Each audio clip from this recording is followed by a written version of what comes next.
Let's say you have a bunch of data points. They have no label and you don't know any context. Nothing.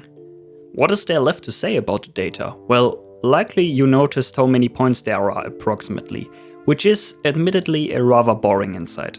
And that they are arranged pretty much into two groups. Slightly less boring. Okay, let's formalize this tremendous insight. One such group is called a cluster. And one way to divide the points into such clusters is called a clustering algorithm. Now it's obvious that we want to check if 2 points are in the same cluster. But how would you model this? The first idea that comes to mind would be having a big table with an entry for each point and a value that says in which cluster the point is. This would work, but seems unnecessarily bulky. The more intuitive way would be to think of clusters as clouds around some center point. Alright then, let us try the latter approach and place those points here and there. Now, if we have any 2 points, we can check which center point is closest. If both results point to the same center point, those points must be in the same cluster under that center point. One quick note, in reality they are called centroids, not center points. Don't let that confuse you though, computer scientists just love giving things funky names. Before we go on how to compute these center points, let's look at a few more examples. Exhibit A, showing 3 clouds. And Exhibit B, showing no clear separation. Okay, so now let us finally look how we arrive at these centroids. At first, we place the centroids at random positions. Yes, random, you heard that right. After that, we have 2 steps.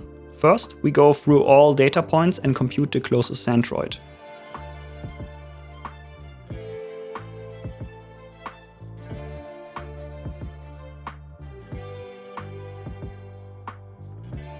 Following that, we move each centroid to the mean of its associated data points.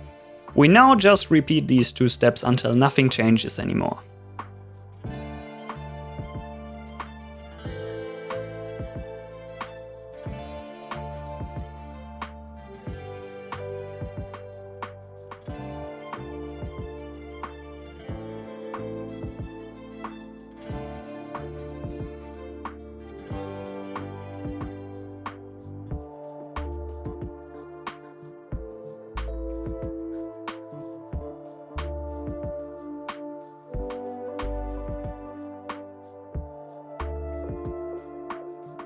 Great, we are done.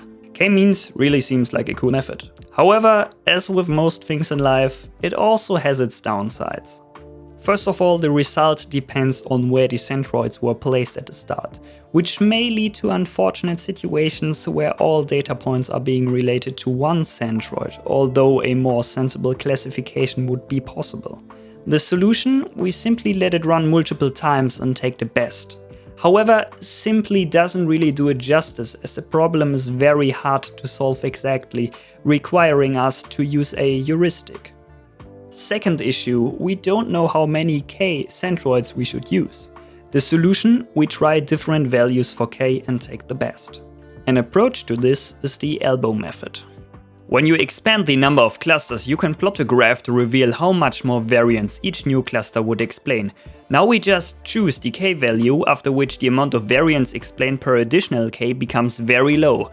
You can sort of picture this point as the elbow of the graph, hence the name elbow method. Third difficulty. In some cases, no good clustering is possible at all. Being big hairless apes, the Homo sapiens sapiens has a deep-rooted primeval obsession with bananas. Sadly, however, this delicious fruit does not provide the ideal shape for clusters to be distinguished using k-means. Note that the convexity of clusters is a necessary condition here. And finally, our fourth problem with k-means, it is sensitive to outliers, as you can see here.